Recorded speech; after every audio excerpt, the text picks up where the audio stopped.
काशी जी के दशाश्वमेध घाट पर स्नान करके एक मनुष्य बड़ी व्यग्रता के साथ गोदौलिया की तरफ आ रहा था।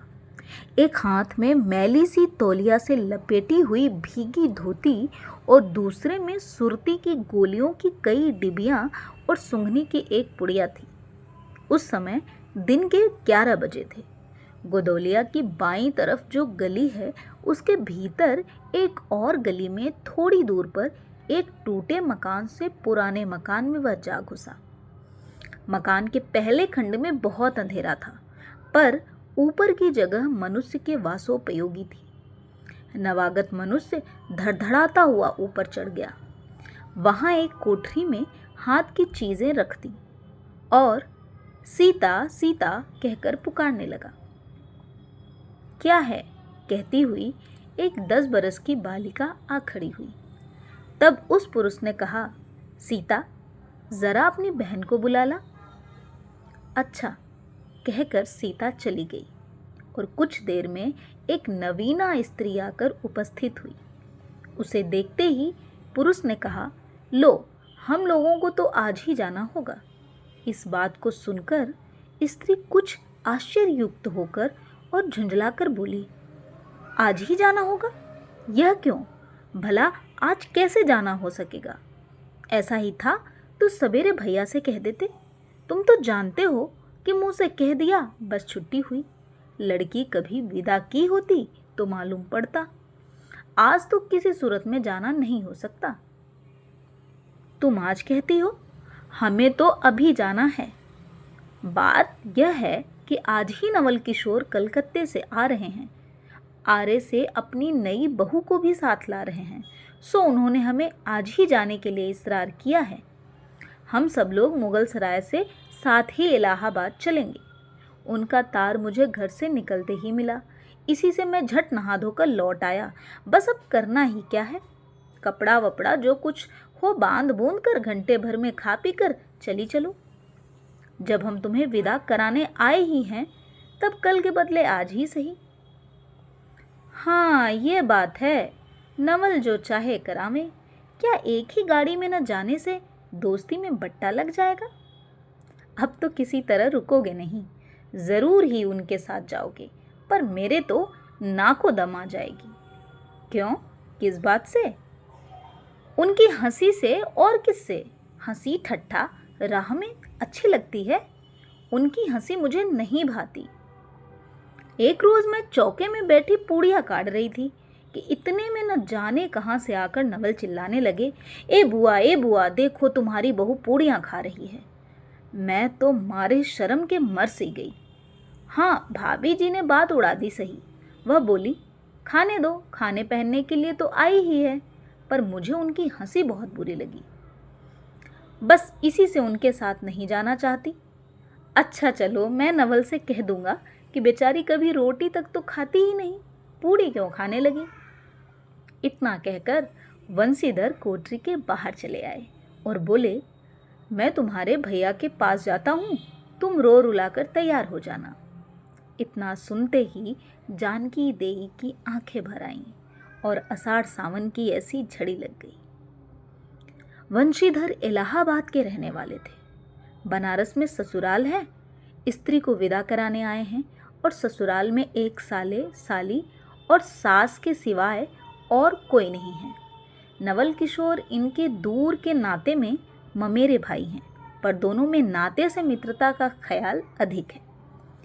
दोनों में गहरी मित्रता है। दोनों एक जान दो कालिब हैं। उसी दिन वंशीधर का जाना स्थिर हो गया। सीता बहन के संग जाने के लिए रोने लगी। माँ रोती धोती लड़की को विदा की सामग्री इकट्ठी करने लगी। जानकी देई भी रोती ही रोती तैयार होने लगी। कोई चीज़ भूलने पर धीमी आवाज़ से माँ को याद भी दिलाती गई। 1 बजने पर स्टेशन जाने का समय आ गया। अब गाड़ी या इक्का लाने कौन जाए? ससुराल वालों की अवस्था अब आगे किसी नहीं थी कि 2-2 4-4 नौकर चाकर हर समय बने रहें। सीता के बाप के न रहने से काम बिगड़ गया है। पैसे वालों के यहाँ नौकर चाकरों के सिवा और भी 2-4 खुशामदी घेरे रहते हैं। छूछे को कौन पूछे। एक कहारिन है सो भी इस समय कहीं गई है। सालेराम की तबीयत अच्छी नहीं, वह हर घड़ी बिछौने से बातें करते हैं। तिस पर भी आप कहने लगे, मैं ही धीरे धीरे जाकर कोई सवारी ले आता हूँ, नज़दीक तो है। वंशीधर बोले, नहीं नहीं, तुम क्यों तकलीफ करोगे, मैं ही जाता हूँ। जाते जाते वंशीधर विचारने लगे कि इक्के की सवारी तो भले घर की स्त्रियों के बैठने लायक नहीं होती, क्योंकि एक तो उतने ऊंचे पर चढ़ना पड़ता है, दूसरे पराये पुरुष के संग एक साथ बैठना पड़ता है। मैं एक पालकी गाड़ी ही कर लूं, उसमें सब तरह का आराम रहता है। पर जब गाड़ी वालों ने 1.5 रुपया किराया मांगा, तब वंशीधर ने मन में कहा, चलो इक्का ही सही, पहुंचने से काम। कुछ नवल किशोर तो यहाँ साथ है नहीं, इलाहाबाद में देखा जाएगा। वंशीधर इक्का ले आए और जो कुछ असबाब था इक्के पर रख कर आप भी बैठ गए। जानकी देवी बड़ी विकलता से रोती हुई इक्के पर जा बैठी। पर इस अस्थिर संसार में स्थिरता कहाँ? यहाँ कुछ भी स्थिर नहीं। इक्का जैसे जैसे आगे बढ़ता गया, वैसे ही वैसे जानकी की रुलाई भी कम होती गई। सिकरौल के स्टेशन के पास पहुँचते पहुँचते जानकी अपनी आंखें अच्छी तरह पहुँच चुकी थी। दोनों चुपचाप चले जा रहे थे कि अचानक वंशीधर की नज़र अपनी धोती पर पड़ी और अरे, एक बात तो हम भूल ही गए, कहकर पछता सा उठे। इक्के वाले के कान बजाकर जानकी ने पूछा, क्या हुआ? क्या कोई जरूरी चीज भूलाए? नहीं, एक देसी धोती पहन कर आना था, सो भूलकर विलायती ही पहन आए। नवल कट्टर स्वदेशी हुए हैं ना, वह बंगालियों से भी बढ़ गए हैं। देखेंगे 2-4 सुनाए बिना ना रहेंगे। और बात भी ठीक है, नाहक विलायती चीज़ें मोल लेकर क्यों रुपयों की बर्बादी की जाए। देसी लेने से भी दाम लगेगा, सही रहेगा तो देसी में। जानकी जरा भौहें टेढ़ी करके बोली, धोती तो धोती, पहनने से काम, क्या यह बुरी है? इतने में स्टेशन के कुलियों ने आ घेरा। वंशीधर एक कुली करके चले। इतने में इक्के वाले ने कहा, इधर से टिकट लेते जाइए, पुल के उस पार तो 1.5 दर्जे का टिकट मिलता है। वंशीधर फिरकर बोले, अगर 1.5 दर्जे का ही टिकट लूं तो? इक्के वाला चुप हो गया। इक्के की सवारी देखकर इसने ऐसा कहा, यह कहते हुए वंशीधर आगे बढ़े। यथा समय रेल पर बैठकर वंशीधर राजघाट पार करके मुगल सराय पहुंचे। वहां पर पुल लांघ कर दूसरे प्लेटफॉर्म पर जा बैठे। आप नवल से मिलने की खुशी में प्लेटफॉर्म की इस छोर से उस छोर तक टहलते रहे। देखते देखते गाड़ी का धुआं दिखलाई पड़ा। मुसाफिर अपनी गठरी संभालने लगे। रेल देवी भी अपना चाल धीमी करते हुई गंभीरता से आ खड़ी हुई। वंशीधर एक बार चलती गाड़ी ही में शुरू से आखिर तक देख गए, पर नवल का कहीं पता नहीं। वंशीधर फिर सब गाड़ियों को टहरा गए, भीतर घुस घुस कर एक एक डिब्बे को देखा, किंतु नवल ना मिले। अंत को आप खिजला उठे और सोचने लगे कि मुझे तो वैसी चिट्ठी लिखी और आप ना आया, मुझे अच्छा उल्लू बनाया। अच्छा, जाएंगे कहाँ? भेंट होने पर समझ लूँगा। सबसे अधिक सोच तो इस बात का था कि जानकी सुनेगी तो ताने पर ताना मारेगी, पर अब सोचने का समय नहीं। रेल की बात ठहरी। वंशीधर झट गए और जानकी को लाकर जनानी गाड़ी में बिठाया। वह पूछने लगी, नवल की बहू कहाँ है? वह नहीं आए, कोई अटकाव हो गया, कहकर आप बगल वाले कमरे में जा बैठे। टिकट तो 1.5 का था, पर 1.5 दर्जे का कमरा कलकत्ते से आने वाले मुसाफिरों से भरा था, इसीलिए तीसरे ही दर्जे में बैठना पड़ा। जिस गाड़ी में वंशीधर बैठे थे उसके सब कमरों में मिलाकर कुल 10-12 स्त्री पुरुष थे। समय पर गाड़ी छूटी। नवल की बातें और न जाने क्या अगड़ बगड़ सोचते सोचते गाड़ी कई स्टेशन पार करके मिर्ज़ापुर पहुंची। मिर्ज़ापुर में पेट राम की शिकायत शुरू हुई। उसने सुझाया कि इलाहाबाद पहुंचने में अभी देरी है और चलने के झंझट में अच्छी तरह उसकी पूजा किए बिना ही वंशीधर ने बनारस छोड़ा था। इसीलिए आप झट प्लेटफॉर्म पर उतरे और पानी के बम्बे से हाथ मुंह धोकर एक खुमचे वाले से थोड़ी सी ताज़ी पूड़ियाँ और मिठाई लेकर निराले में बैठ आपने उन्हें ठिकाने पहुंचाया। पीछे से जानकी की सुधाई, सोचा कि पहले पूछ लें तब कुछ मोल लेंगे, क्योंकि स्त्रियां नटखट होती हैं, वह रेल पर खाना नहीं पसंद करती। पूछने पर वही बात हुई। तब वंशीधर लौटकर अपने कमरे में आ बैठे। यदि वह चाहते तो वे इस समय ड्योढ़े में बैठ जाते, क्योंकि अब भीड़ कम हो गई थी, पर उन्होंने कहा थोड़ी देर के लिए कौन बखेड़ा करे। वंशीधर अपने कमरे में बैठा तो दो एक मुसाफिर अधिक दिख पड़े। आगे वाले में से एक उतर भी गया था। जो लोग थे सब तीसरे ही दर्जे के योग्य ही जान पड़ते थे। अधिक सभ्य कोई थे तो वंशीधर ही थे। उनके कमरे में पास वाली जगह में एक भले घर की स्त्री बैठी थी। वह बेचारी सिर से पैर तक ओढ़े, सिर झुकाए, एक हाथ लंबा घूंघट काढ़े, कपड़े की गठरी सी बनी बैठी थी। वंशीधर ने सोचा इनके संग वाले भद्र पुरुष के आने पर उनके साथ बातचीत करके समय बिताएंगे। एक दो करके तीसरी घंटी बजी। तब वह स्त्री कुछ अचकचा कर थोड़ा सा मुंह खोलकर जंगले के बाहर देखने लगी। ज्यों ही गाड़ी छूटी वह मानो कांप सी उठी। रेल का देना लेना तो हो ही गया था, अब उसको किसी की क्या परवाह, अपनी स्वाभाविक गति से चलने लगी। रेल का देना लेना तो हो ही गया था, अब उसको किसी की क्या परवाह, अपनी स्वाभाविक गति से चलने लगी। प्लेटफॉर्म पर भीड़ भी न थी, केवल दो चार आदमी रेल की अंतिम विदाई तक खड़े थे। जब तक स्टेशन दिखलाई दिया तब तक वह बाहर ही देखती रही, फिर अस्पष्ट स्वर से रोने लगी। उस कमरे में तीन चार प्रौढ़ा ग्रामीण स्त्रियां भी थी। एक जो उनके पास ही थी कहने लगी, अरे इनकर मनई तो नहीं आइलन, हो देखा हो रोवल कर थईन। दूसरी, अरे दूसर गाड़ी में बैठा हुई हैं हो। पहली, दूर हो रही, ये जनानी गाड़ी थोड़े है। दूसरी, तऊ हो भलू तो कहू, कहकर दूसरी भद्र महिला से पूछने लगी, कौने गांव उतरबू बेटा, मिर्जेपुरा चढ़ी हो न। इसके जवाब में उसने जो कहा वह सुन न सकी। तब पहली बोली, हट हम पूछिला ना, हम कहाँ उतरबू हो, आए इलाहाबाद। दूसरी, इलाहाबाद कौन गांव ही गोइया। पहली, अरे नाही जनला, पयाग जी जहाँ मनई मकर नहाए जाला। दूसरी, भला पयाग जी काहे न जानित, ले कही के नहीं, तोहरे पंच के धर्म से 4 दाई नहाए चुकी हैं, ऐसो हो सोमवारी और गहन दका दका लाग रहा, तउन तोहरे काशी जी नहाए गई रहे। पहली, आवे जाए के तो सब उबूते जात बटलेन बाटेन, फून ये साइत तो बिचारो विपत में न पड़ल बाटिन। हे हम पचा हई, राजघाट टिकस कटौली, मंगल के सराय उतर ली ही, होदे पुनः चढ़ ली।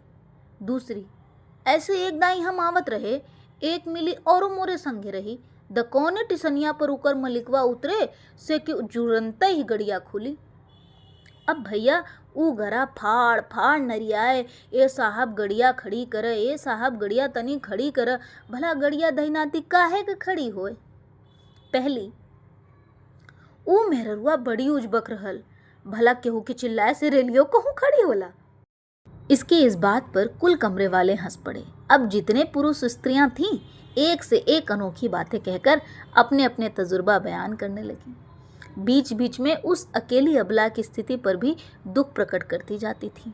तीसरी स्त्री बोली, टिकसिया पल्ले बायद नाही, हे साहेबुआ सुनी तो कलकत्ते ताइले मसूलिया ले। अरे इहो तो नहीं कि दूर से आवत रहलेन, फरागत के बदे उतरलेन। चौथी, हम तो इनके संगे के आदमी के देखबो ना किहा गुइया। तीसरी, हम देखे रहली हो, मजे का टोपी दिहले रहलेन को। इस तरह उनकी बेसिर पैर की बातें सुनते सुनते वंशीधर ऊब उठे। तब वह उन स्त्रियों से कहने लगे, तुम तो नाहक उन्हें और भी डरा रही हो, ज़रूर इलाहाबाद तार गया होगा और दूसरी गाड़ी से वे भी वहाँ पहुँच जाएंगे। मैं भी इलाहाबाद ही जा रहा हूँ, मेरे संग भी स्त्रियाँ हैं। जो ऐसा ही है तो दूसरी गाड़ी के आने तक मैं स्टेशन ही पर ठहरा रहूँगा। तुम लोगों में से कोई प्रयाग उतरे तो थोड़ी देर के लिए स्टेशन पर ठहर जाना, इनको अकेले छोड़ देना उचित नहीं। यदि पता मालूम हो जाएगा तो मैं इन्हें इनके ठहरने के स्थान पर भी पहुंचा दूंगा। वंशीधर की इन बातों से उन स्त्रियों की वाक्यधारा दूसरी ओर बह चली। हाँ, यह बात तो आप भली कही। नाही भैया, हम पंच काहे के केहू से कुछ कही। अरे एक के एक करत न बाय तो दुनिया चलत कैसे बाय, इत्यादि ज्ञान गाथा होने लगी। कोई कोई उस बेचारी को सहारा मिलते देख खुश हुए और कोई कोई नाराज भी हुए। क्यों, सो मैं आपसे नहीं बतला सकती। उस गाड़ी में जितने मनुष्य थे सभी ने इस विषय में कुछ न कुछ कह डाला था। पिछली सीट में केवल एक स्त्री जो फरासीसी छींट की दुलाई ओढ़े अकेले बैठी थी कुछ नहीं बोली। कभी कभी घूंघट के भीतर से एक आंख निकालकर वंशीधर की ओर ताक देती थी और सामना हो जाने पर फिर मुंह फेर लेती थी। वंशीधर सोचने लगे कि यह क्या बात है, देखने में तो यह भले घर की मालूम होती है पर आचरण इसका अच्छा नहीं। गाड़ी इलाहाबाद के पास पहुंचने को हुई। वंशीधर उस स्त्री को धीरज दिलाकर आकाश पाताल सोचने लगे। यदि तार से कोई खबर ना आई होगी तो दूसरी गाड़ी तक स्टेशन पर ही ठहरना पड़ेगा, और जो उससे भी कोई ना आया तो क्या करूँगा। जो हो, गाड़ी नैनी से छूट गई। अब उन अशिक्षिता स्त्रियों ने फिर मुंह खोला। कब भैया, जो केहू बिन टिक्कस के आवत होई तो ओकर का सजाए होला।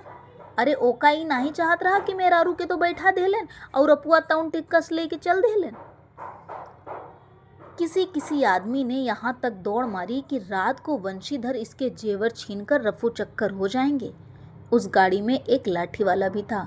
उसने खुल्लम खुल्ला कहा, का बाबूजी, कुछ हमरो साझा। उसकी बात पर वंशीधर क्रोध से लाल हो गए। उन्होंने उसे खूब धमकाया।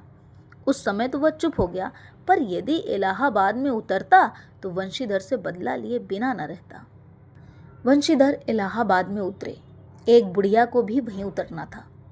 उससे उन्होंने कहा, उनको भी अपने संग उतार लो। फिर इस बुढ़िया को उस स्त्री के पास बिठाकर आप जानकी को उतारने गए। जानकी से सब हाल कहने पर वह बोली, अरे जाने भी दो, किस बखेड़े में पड़े हो। पर वंशीधर ने न माना। जानकी को और उस भद्र महिला को एक ठिकाने बैठाकर आप स्टेशन मास्टर के पास गए। वंशीधर के जाते ही बुढ़िया, जिसे उन्होंने रखवाली के लिए छोड़ा था, किसी बहाने से भाग गई। स्टेशन मास्टर से पूछने पर मालूम हुआ कि कोई तार नहीं आया। अब तो वंशीधर बड़े असमंजस में पड़े। टिकट के लिए बखेड़ा होगा, क्योंकि वह स्त्री बेटिकट है। लौट कर आए तो किसी को न पाया। अरे यह सब कहाँ गई, यह कहकर चारों तरफ देखने लगे, कहीं पता नहीं। इस पर वंशीधर घबराए। आज कैसी बुरी साइत में घर से निकले कि एक के बाद दूसरी आफत में फंसते चले आ रहे हैं। इतने में अपने सामने उस दुलाई वाले को आते देखा। तू ही उन स्त्रियों को कहीं ले गई है, इतना कहना था कि दुलाई से मुंह खोलकर नवल किशोर खिलखिला उठे। अरे ये का, सब तुम्हारी ही करतूत है। अब मैं समझ गया कैसा गजब तुमने किया है। ऐसी हंसी मुझे नहीं अच्छी लगती। मालूम होता है कि वह तुम्हारी ही बहू थी। अच्छा, तो वे लोग गई कहाँ? वे लोग तो पालकी गाड़ी में बैठी हैं, तुम भी चलो। नहीं, मैं सब हाल सुन लूँगा तब चलूँगा। हाँ ये तो कहो, तुम मिर्ज़ापुर में कहाँ से आ निकले? मिर्ज़ापुर नहीं, मैं तो कलकत्ते से, बल्कि मुगल सराय से तुम्हारे साथ चला आ रहा हूँ। तुम जब मुगल सराय में मेरे लिए चक्कर लगाते थे तब मैं डेवढ़े दर्जे में ऊपर वाले बेंच पर लेटे तुम्हारा तमाशा देख रहा था। फिर मिर्ज़ापुर में तुम पेट के धंधे में लगे थे। मैं तुम्हारे पास से निकल गया पर तुमने ना देखा। मैं तुम्हारी गाड़ी में जा बैठा, सोचा कि तुम्हारे आने पर प्रकट होऊंगा। फिर थोड़ा और देख लें करते करते यहाँ तक नौबत पहुँची। अच्छा अब चलो, जो हुआ उसे माफ़ करो। यह सुन वंशीधर प्रसन्न हो गए। दोनों मित्रों में बड़े प्रेम से बातचीत होने लगी। वंशीधर बोले, मेरे ऊपर जो कुछ बीती सो बीती, पर वह बेचारी जो तुम्हारे गुणवान के संग पहली ही बार रेल से आ रही थी बहुत ही तंग हुई। उसे तो तुमने नाहक रुलाया, वो बहुत ही डर गई। नहीं जी, डर किस बात का था, हम तुम दोनों गाड़ी में न थे। हाँ, पर यदि मैं स्टेशन मास्टर से इत्तला कर देता तो बखेड़ा खड़ा हो जाता ना। अरे तो क्या, मैं मर थोड़े ही गया था। 4 हाथ की दुलाई की बिसात ही कितनी। इसी तरह बातचीत करते करते दोनों गाड़ी के पास आए। देखा तो दोनों मित्र वधुओं में खूब हंसी हो रही थी। जानकी कह रही थी, अरे तुम जानो क्या, इन लोगों की हंसी ऐसी ही होती है। हंसी में किसी के प्राण भी निकल जाए तो इन्हें दया ना आवे। खैर, दोनों मित्र अपनी अपनी घरवाली को ले राजी खुशी घर पहुँचे और मुझे भी उनकी ये राम कहानी लिखने से छुट्टी मिली। दुलाई वाली।